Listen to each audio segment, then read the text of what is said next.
when owners unveiled a CBA offer worth more than double current salaries. $530,000 average pay, $250,000 minimums, and guaranteed contracts. The stage was set for a transformative moment.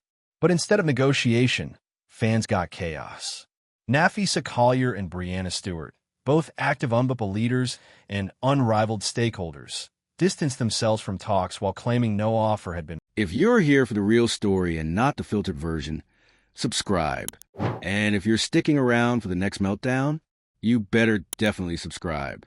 Then came the receipts, line-by-line proposals made public, laying bare the union's internal fractures and exposing what looked less like bargaining and more like sabotage. All the while, Caitlin Clark, whose star power had triggered the very boom that made such offers possible, was watching from the sidelines, denied a voice in the process shaping the league's future. Her silence on the theatrics was telling. Clark didn't lash out. She pivoted. Her appearance on NBC's Basketball Night in America wasn't just a career milestone. It was a masterclass in legitimacy. Surrounded by NBA royalty, she analyzed Luka Doncic's footwork, broke down defensive gaps, and framed the game with the fluency of a seasoned broadcaster. She didn't need to claim power. She demonstrated it. And as the veterans around her fumbled messaging, missed meetings, and amplified their own leagues, Clark offered what the WNBA needed most: a forward-looking voice who understands that long-term leverage comes not from protest, but from professionalism. Caitlin Clark walked into the 2026 season carrying the WNBA on her back. The Indiana Fever guard wasn't just the most-watched player in the league. She was the catalyst for an economic transformation that league veterans had spent years chasing.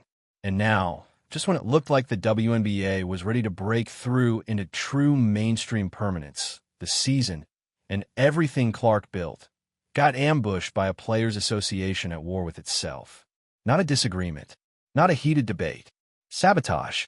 On live television, in front of millions. The UNBPA leadership publicly claimed that ownership hadn't presented a real offer, said there was nothing on the table. But then, in one of the most surreal on-air reversals in professional sports history, the owners pulled back the curtain and revealed everything. A landmark deal with numbers that most players didn't even know had been discussed. Starting max salaries of $1.3 million. Projected growth to $2.4 million by the end of the deal. Averages over $530,000 right out of the gate. Minimum salaries nearing $250,000. A 70% net revenue share. Guaranteed contracts.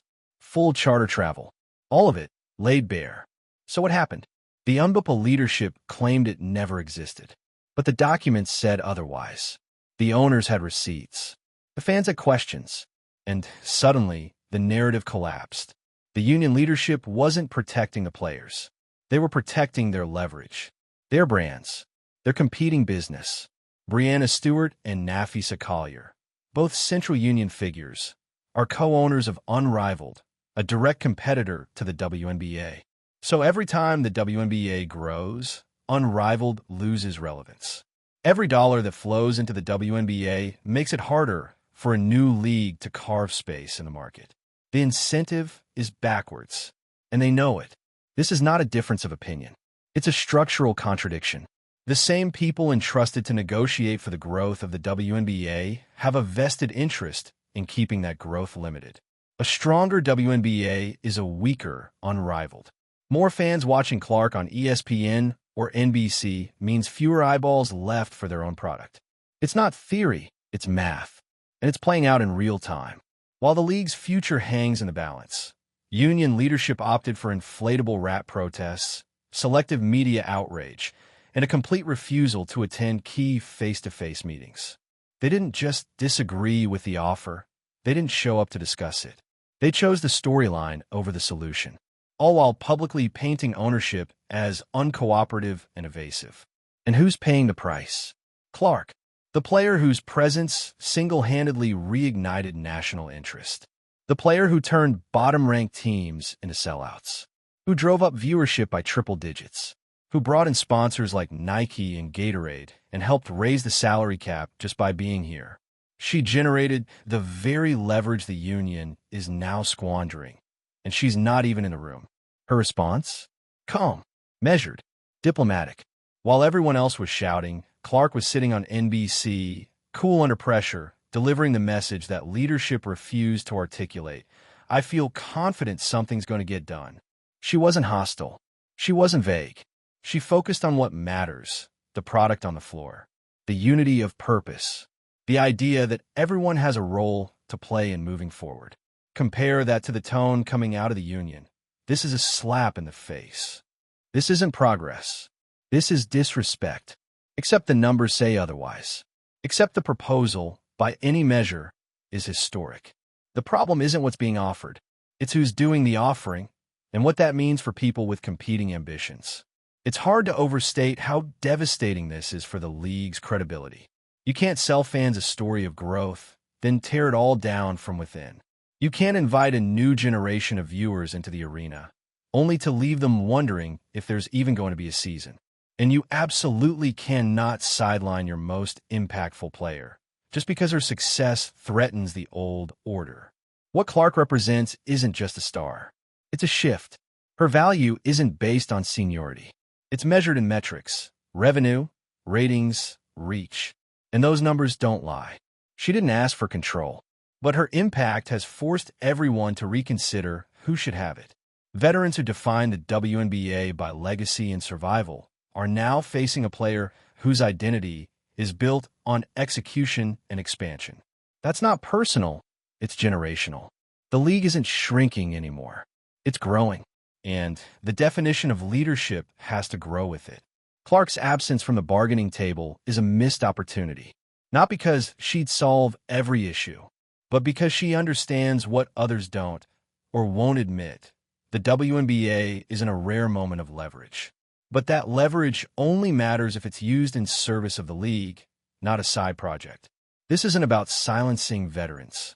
It's about realigning power with performance. Clark earned her influence.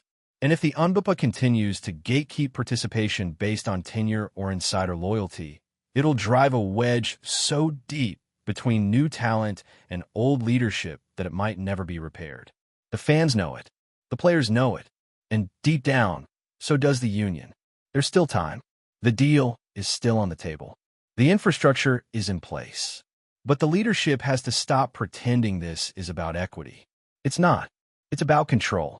And the longer they cling to it, the more damage they do to the league, to their fellow players, and to the only star capable of carrying the brand into the next era. Clark doesn't need a leadership title to lead. She's doing it every time she plays, every time she speaks, every time she brings eyes to a game that desperately needs them. The question now is whether the UNBPA can get out of her way before it's too late. If you've been following the rise of Caitlin Clark, if you care about the future of women's sports, if you're tired of seeing politics override progress, like this video, share it with someone who needs to hear it. Drop your thoughts in the comments and subscribe. Because this moment matters. And the people blocking progress need to know we're watching. Caitlin Clark isn't just the most impactful player in the WNBA. She's the most impactful asset.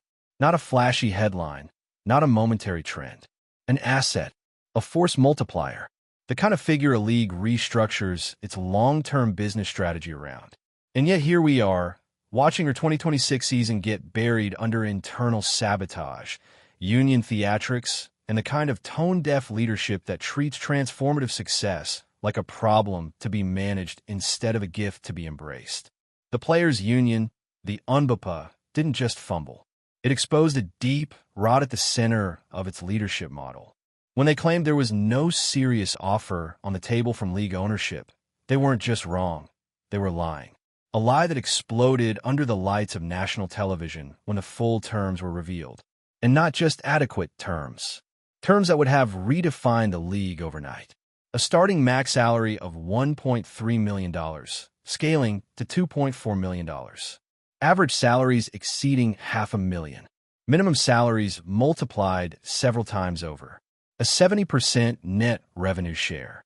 Guaranteed contracts. Charter travel. All of it laid out with numbers, structure, and timelines.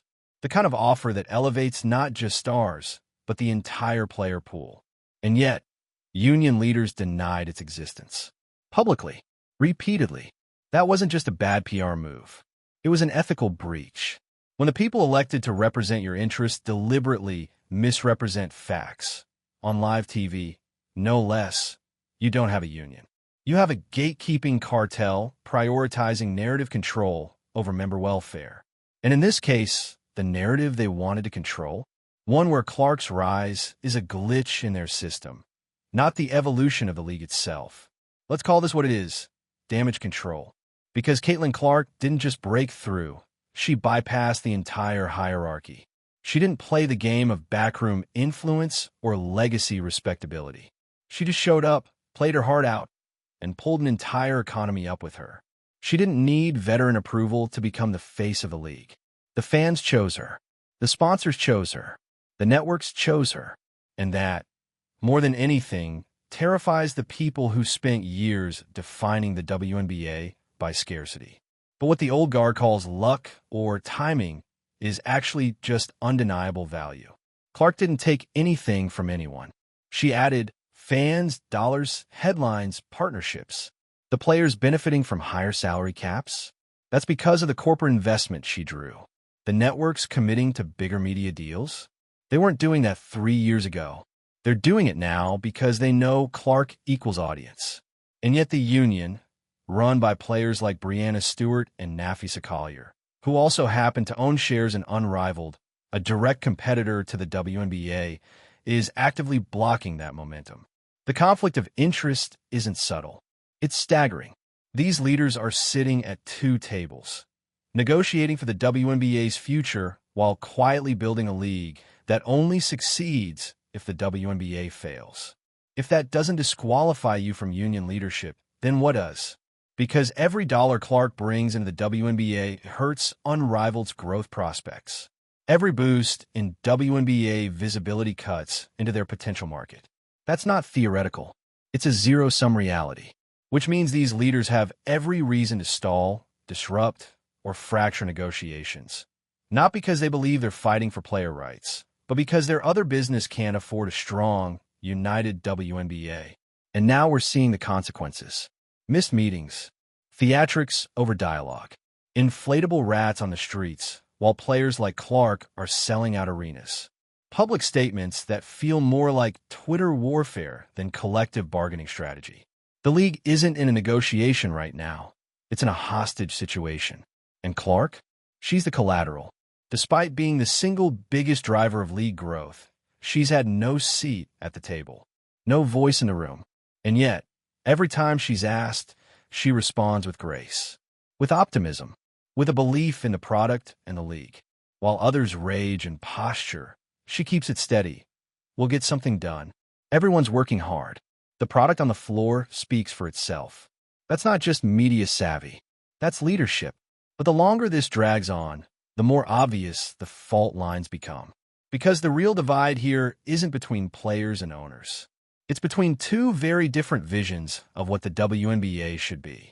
One vision sees the league as a platform, a shared space that can grow if nurtured, expanded, and invested in. A place where value is earned, not inherited.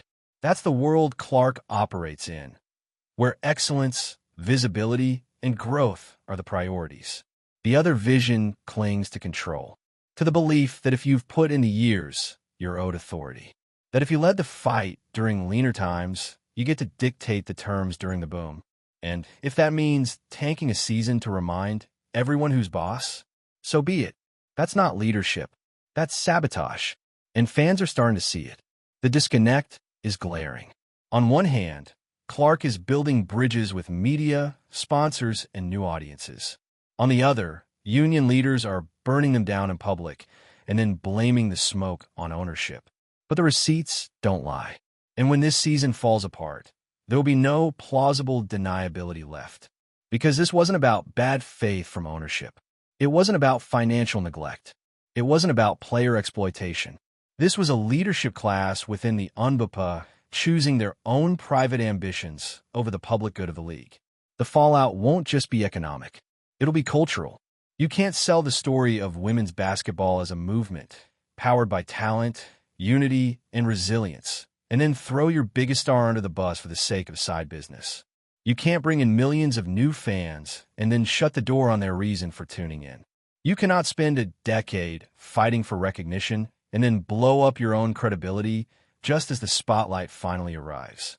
Clark didn't ask to be the face of this mess, but her performance, her poise, and her impact have made her the standard-bearer for what's possible. Her very existence in this moment exposes just how small the current union leadership's thinking really is. And if they keep standing in the way, if they keep choosing narrative spin over structural reform, they will not be remembered as protectors of the game. They'll be remembered as the ones who blew it. So let's be clear. The 2026 season isn't collapsing because of greedy owners. It's collapsing because of bad actors inside the house. And if change doesn't come from within, through transparency, term limits, and the inclusion of real, high-impact voices in union leadership, the damage will become irreversible. The WNBA cannot survive another self-inflicted crisis. Not when the solution is already on the floor, selling out games, and raising the bar. Caitlin Clark has already shown what the future looks like. All that's left is for the rest of the league to decide whether they want to be part of it or left behind. The truth is, we're watching history get hijacked in real time. Caitlin Clark wasn't just ushering in a new WNBA era. She was the era. A walking proof of concept that women's basketball could sell out NBA-sized arenas, dominate cable ratings, land primetime network deals, and move millions in merchandise. She had already done what critics said couldn't be done. And instead of building on that moment, the league got pulled backward by its own leadership. It's not just disappointing. It's infuriating. Because this was the moment. After decades of waiting for the WNBA to break through, after years of talking about equal pay, charter flights, brand deals, and media coverage, all of it finally started to materialize. Not through empty slogans, through results, through Clark. And just as those results started to compound, the unbiblical leadership threw up the barricades. When the owners presented what should have been a league-changing proposal, one with multi-million-dollar salaries, a 70% net revenue share, and fully guaranteed contracts, you'd think it would have been met with momentum, celebration, or at the very least, serious conversation. Instead, union reps, many of whom were notably absent from the table, told players and the public there was no offer. That's not a negotiation tactic. That's deception.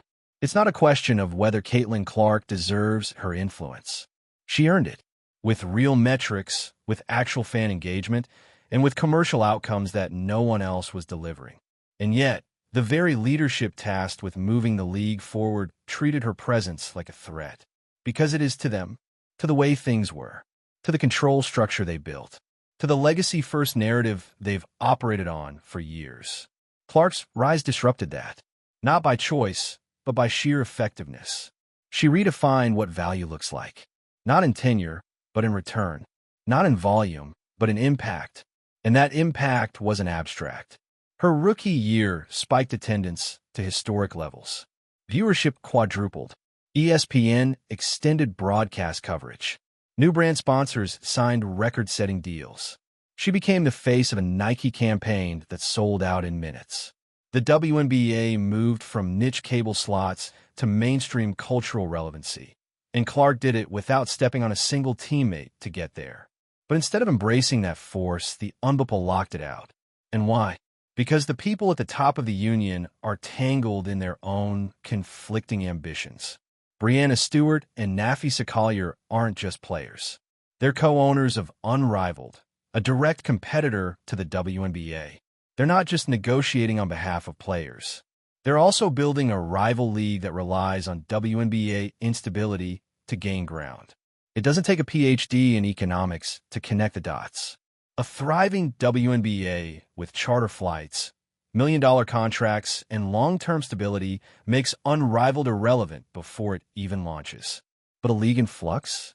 A delayed season? A fractured union? That's fertile ground for poaching talent, redirecting media coverage, and luring frustrated stars into a player-run alternative. So when the union leadership drags negotiations, refuses to meet with owners, and misleads the media, it's not dysfunction, it's strategy. But it's not a strategy designed to help the WNBA. It's one designed to weaken it. And the cost of that sabotage is enormous. Because fans didn't just show up to support team. They showed up to support the player who brought them in. Caitlin Clark isn't just an athlete. She's an entry point. She's the reason first-time viewers tuned in.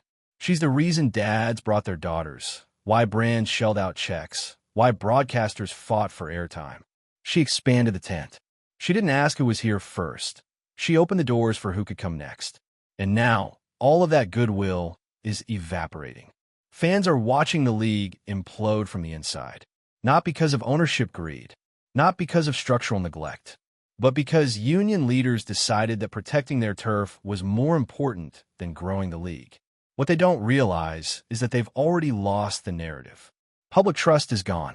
You can't lie about contract offers on live TV, skip key meetings, stage inflatable rap protests, and then claim to be negotiating in good faith. You can't shut out the very player who made your bargaining position stronger than it's ever been, and expect people to believe this is about justice. This isn't a contract dispute. It's a control war. The old guard doesn't want a bigger league. They want a smaller one they can still control. That's why they didn't invite Caitlin Clark into the bargaining room. Because once she's in there, the metrics speak louder than tenure. Once she's in there, the room has to face the fact that the fans didn't show up for seniority. They showed up for results. Clark's exclusion wasn't a mistake. It was the strategy. Silence her. Undermine her. Pretend the money she brought in came from somewhere else. Downplay the crowds. Spin the ratings. Call the backlash misogyny. Say it's about equity. Say it's about history. But no amount of spin can bury the receipts. And the receipts are clear. Clark has done more for the league in 2 seasons than some did in a decade. She's the one fans trust. The one sponsors want. The one who shows up, plays hard, answers questions with maturity, and stays focused while the union spins in circles. Her NBC debut showed the world what the next generation of basketball leadership looks like. Calm, informed, articulate. She didn't take jabs. She didn't talk about herself. She talked about the game, the product, the league. She showed what it means to play for something bigger than yourself. And that professionalism, it made the union leadership look small. Because while Clark was on national television talking about shared goals and long-term vision, union leaders were skipping out on CBA sessions and tweeting emojis. That's the contrast fans are reacting to. It's not just about money. It's about maturity. The WNBA doesn't just need change. It needs structural reform. Union leadership should not be allowed to negotiate when they hold direct ownership stakes in a competing league. High-impact players like Clark must be formally included in bargaining strategy. And term limits? Non-negotiable.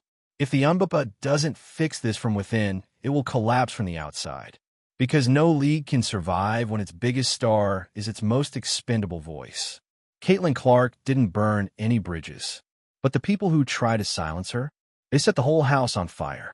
And when fans walk away, when sponsors pull back, when the networks start asking questions, the people who claim to speak for the players will have to explain how they managed to ruin the league at its peak moment of opportunity. If you care about where this is headed, if you're frustrated watching someone like Clark get sidelined while the system implodes, then like this video, share it, drop your thoughts in the comments, and hit subscribe. Because what we're watching isn't just a contract battle. It's a leadership crisis. And unless that changes, Caitlin Clark won't be the last star they push out. She'll just be the one they couldn't silence quietly.